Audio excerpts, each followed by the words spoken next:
The war on drugs in Mexico. After years of fighting, the government so far failed to beat the drugs cartels. To make matters worse, cartels are now openly challenging Mexico's armed forces. So is the government being outdone by the cartels? And do government leaders have a plan to fight them? This is Inside Story.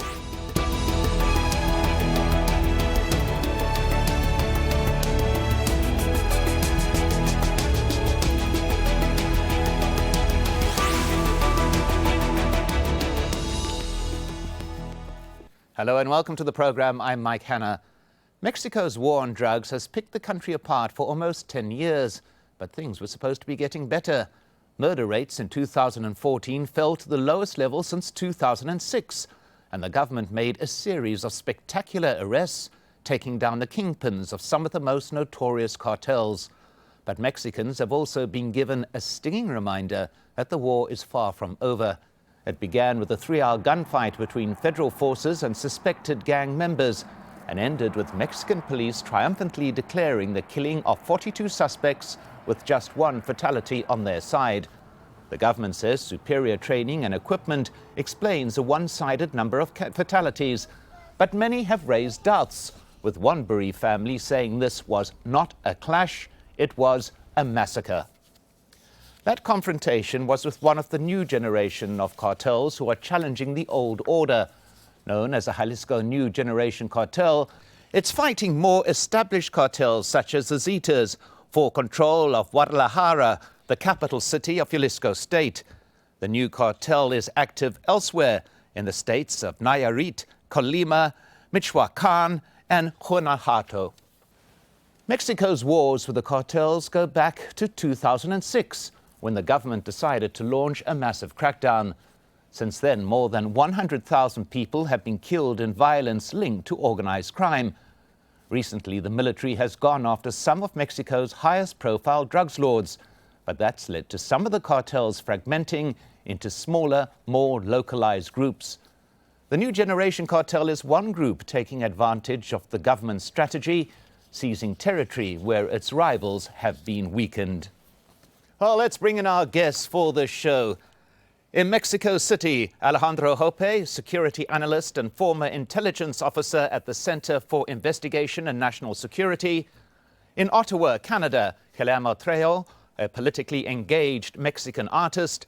And also in Mexico City, Laura Carson, director of the Americas program at the Center for International Policy. Welcome to you all.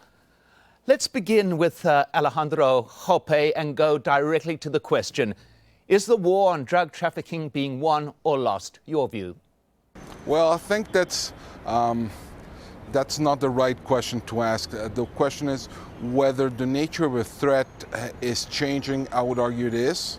10 years ago, drug trafficking and organized crime in Mexico were interchangeable terms. That's no longer the case.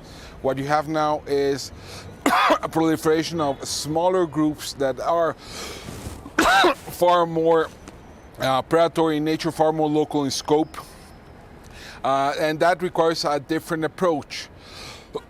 In terms of reducing the size of the cartels, yes, there has been some progress in that front. Whether that has made Mexicans more secure or not is a different question.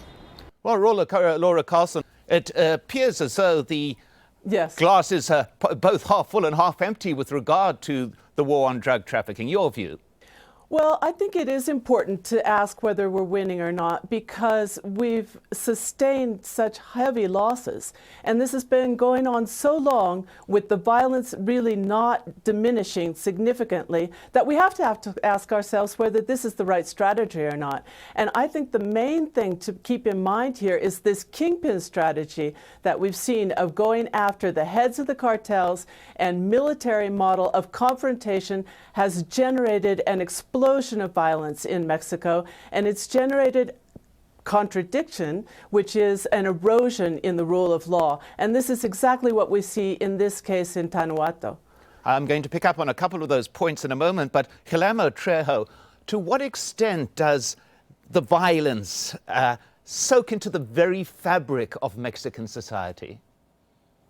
Well, that's a really interesting question. I was recently in part of a national grant in Mexico where we were having meetings with artists from different venues, dancers, poets, movie makers, and visual artists like myself. And I was amazed. Let's put something in consideration. I've been living in Canada for a few years. And when I went back to Mexico, I was quite amazed about the fact that the main theme between all of these different groups of artists was violence. Violence was constantly present in dance, in poetry. And for me, I think that's a really problematic point, because I don't think that artists, we don't work through statistics or hard information, but we somehow are a thermometer of what society is giving us. And the fact that in a room with maybe 100 artists under 35, that the main theme is violence more than the war on drugs or even the terrible political system that we have. The fact that violence was the main issue, it was a big concern for me. And as you can see on my own practice, it's been a current topic. So yeah, yes, I think that there's definitely a big problem there. And I would like to say something really quick. At the beginning of your presentation, you talk about the new cartels and how these are the new generations. I just want to make a specific point on the fact that these are the kids who were 10 or 10 years ago when the drug war started, and they grew up for almost 15 years to 10 years with constant violence in really rural areas of Mexico, where the army came and probably destroyed their houses, raped their mothers or sisters. And then I think that it's a really big understanding to say that it's good that the army is going everywhere to try to stop the drug cartels, when at the same time they're causing a lot of troubles in the small communities by just bringing violence to these areas. I'd just like to go to you with that particular point. The interesting argument there that what we are seeing now is a new generation of gangs, of drug trafficking, a bunch who've grown up through a decade of ongoing violence. Is this a new threat, do you perceive? Well, indeed, there has been a generational replenishment of the gangs, as while the gangs are changing in nature and changing in organizational form. Yes, it is a threat, but I would argue again that this is a different threat than the one the country faced 10 or 15 years ago. 10 or 15 years ago, the big threat was the potential capture of the state at the national level by large-scale drug trafficking organizations that controlled incredible income streams. Right now, the threat is more from this newer types of gangs that are overwhelming local and state authorities, that are engaging in a very diversified portfolio of criminal activities, and that need to be dealt with much more law enforcement tools than with the military tools that were used to deal with the larger cartels. And I think what we have now is a disconnection between the strategy chosen to deal with the large cartels 10 years ago and the realities on the ground of this newer types of organizations. Well, Laura, Carson, a couple of important points there. The fact of that shift in strategy where you had a militarization of the struggle in the past, and now having removed all the kingpins, there has been a shattering of the various cartels, breaking into numerous groups. We've heard there the argument that the focus now should be on law enforcement rather than further militarization of this ongoing struggle. What's your view of that? Absolutely. This military strategy has never really worked. And it's a military strategy that has been promoted by the United States and through the Merida Initiative and other forms of U.S. aid and advising. It's very similar to the military strategy that was used in Iraq. In fact, we have evidence that in NORTHCOM in Colorado Springs, they've been training Mexican officials to apply many of the same strategies. And that's what we see in this latest raid. They came in and attacked a stronghold of the criminal gang, and there's a lot of evidence to indicate that the dead are a result of extrajudicial executions. So that what this means is it's it's far from law enforcement. When you have state security forces acting in this way, rather than enforcing the law, what they're doing is violating the law, and we have this downward spiral into violence, which is what we've been seeing for the last almost 8 years here in Mexico. Kalama Trejo, what kind of impact did the militarization of the war on drugs have on your existence, on your life, and in the lives of other people who live in Mexico? In my particular life, it's the fact that I was living in Michoacán, in Morelia, in the capital of the state, most of my youth, and it was a really friendly place. Then for personal reasons and educational reasons, I have the chance to move to Canada. After a few years, I went back to Mexico, and just an example, the day that was my wedding in Mexico, we were going from Mexico City to Morelia, and we saw maybe more than 20 or 30 military trucks going from Mexico City to Morelia. And just imagine going with my in-laws who are Canadians, going to the wedding, and then seeing this image of absolutely war zone, going from Mexico City from the capital to the state where I was going to get married. It was overwhelming and really sad to see this. I never present myself violence, but I can see when I talk with friends that I have in Mexico and my family, how they are more than concerned. They just come to a point of tolerance of violence. Seems to be like 10 years ago, the killing of someone will be enough to create some kind of panic, and now it's been increasing to 30-something people, and people continue doing their jobs like normally. So I think that it's definitely affecting society. Yes. Let me just go to Alejandro Hope, and returning to the point that you brought up about it should be the enforcement of the law is a way to deal with the issue. Militarization having as many problems as it appears that it solves. But Alejandro Hope, we've seen a UN report a couple of years ago which said that in the 7 years up to 2013, there were some 102,000 homicides, the vast majority of these drug-related. But in only 1 to 2% of investigations was there actually a conviction. Now, this points to a problem within the law and order, the justice system itself, does it not? Yes, indeed, that is the key issue going forward. The weakness of security and justice institutions. It is the fact that an expression like getting away with murder in Mexico is meaningless because everyone gets away with murder. So one of the way forward is to invest in the transformation of all the links in the security and justice system, beginning with the police, of course, but also with prosecutors, also with the prison system, also with the criminal justice system. Part of those reforms are in place, are being implemented right now, but it will be a long haul. It will be a difficult transformation of a system that is clearly dysfunctional. Just let me give you a couple of figures to make sense of how dysfunctional this is. About in 2013, there were about 33 million crimes committed in Mexico, according to victimization surveys. Of those, only 1.7 million were actually reported to the authorities. You have, that is a dark figure of 94%. There is a deficit of trust between the population and the authorities. People are afraid to go to the authorities to report a crime, far more so when it is a serious crime such as kidnapping or extortion.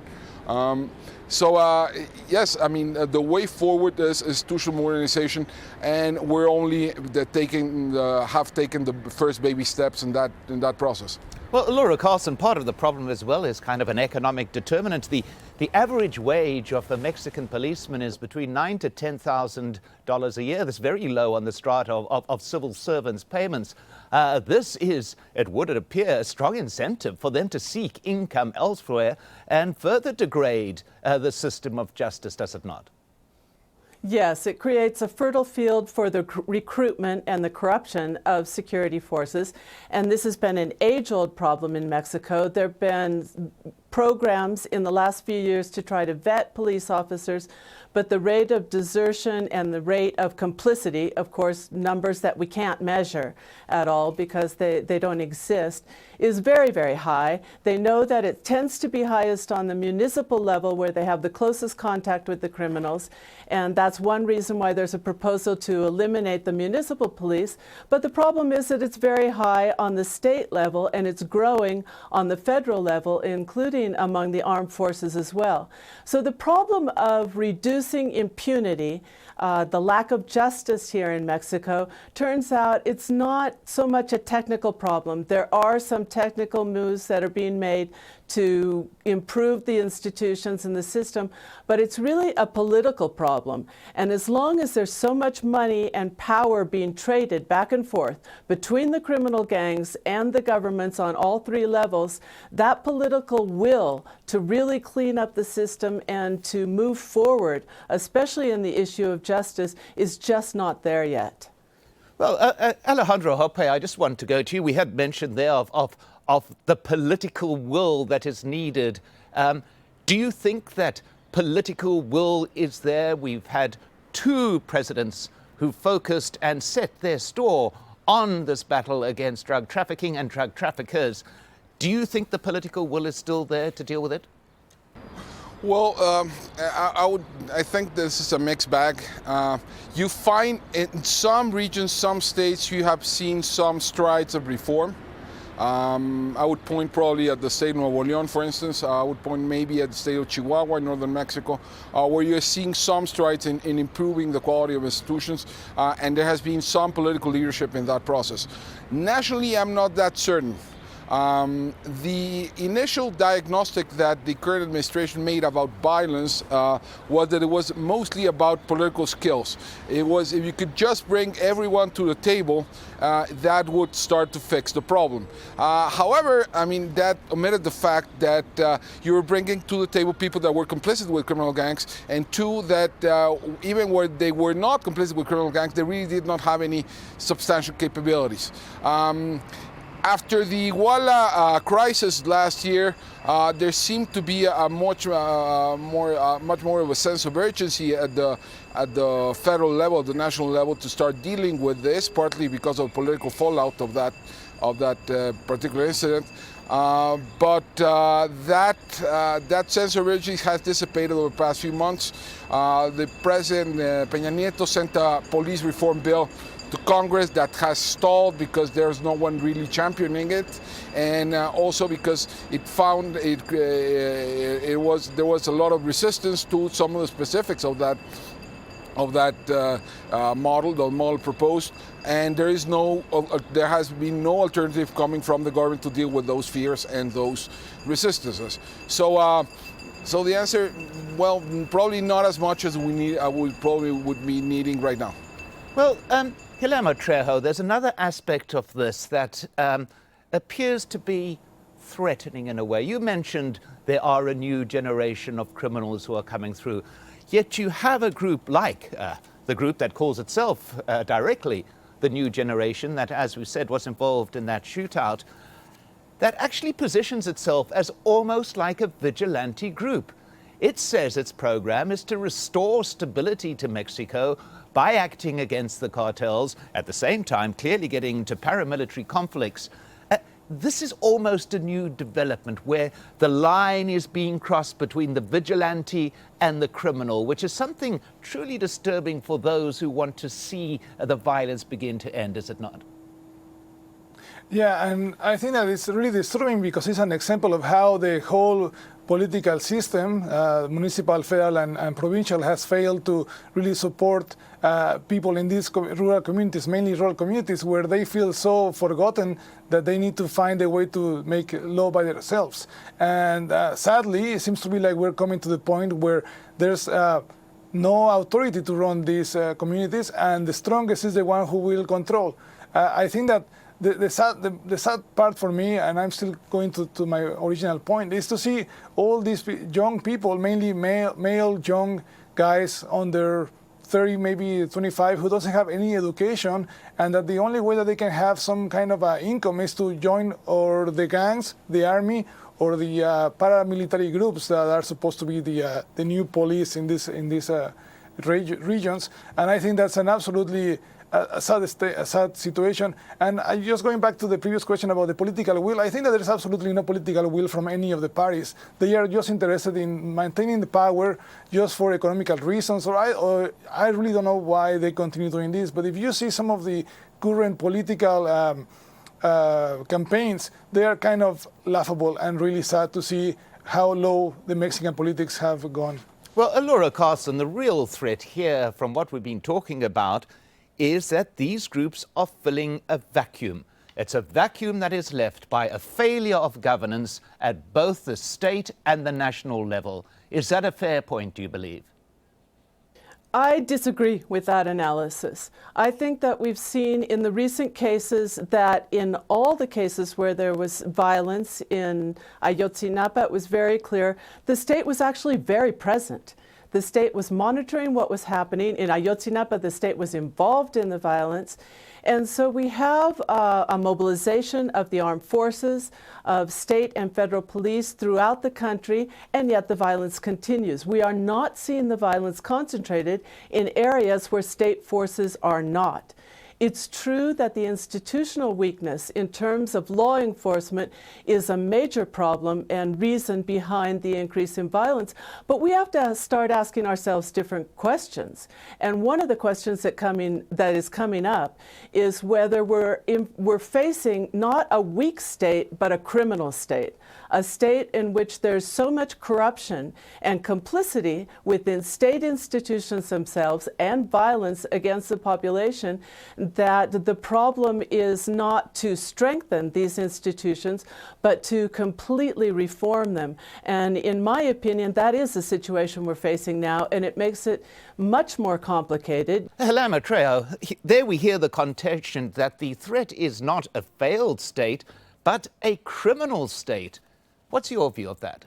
Well, in the state of Michoacan, just recently, the governor needs to quit because his son was fined having some drinks with one of the Lord wards or one of the Lord cartels from La Familia in Mexico. And then there was another case of a Senate who was taken out of the Senate on a car to escape because then they found that he was part of this organization. So, I mean, these are really clear and signifiers that the Mexican, or at least the provincial government in Michoacan comes absolutely colluded by the government, by the drug lords, and somehow they continue running the country. So I think that it's clear that the drug cartels have somehow take control over the government. At least, I'm not sure federal-wise, but at least provincial ones, state ones in Mexico, it's really clear that they are having so much power and they are really controlling a lot of the... Let me go very, very quickly to Alejandro Hope, if I may, and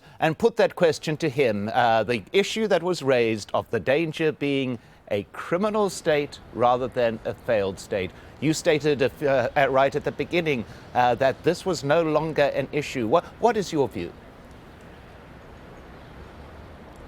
My issue, that is an issue at the local and state level for sure. That was very much prominent in the Michoacan case last year. It was very much prominent in the Iguala crisis of last year, where there was direct complicity and involvement of authorities in criminal developments. That is for sure. At the national level, I'm not so certain that is a fit description of what is going on. I think the key issue, you do indeed have corruption, probably each and every Mexican security agency, but wholesale capture, which is what would be conceived by this term of a criminal state, I would think that would be somewhat hyperbolic. Well, at that point, we come to an end of the show. Thank you so much to our guests, Alejandro Hope, Kalama Trejo, and Laura Carson. And thank you for joining us on this edition of Inside Story. We'd like to hear your thoughts. You can get in touch with us on our program page at aljazeera.com. You can also post your comments at facebook.com/AJ Inside Story or tweet us at AJ Inside Story. From me, Mike Hanna, and the whole team here, goodbye for now, and thanks for watching.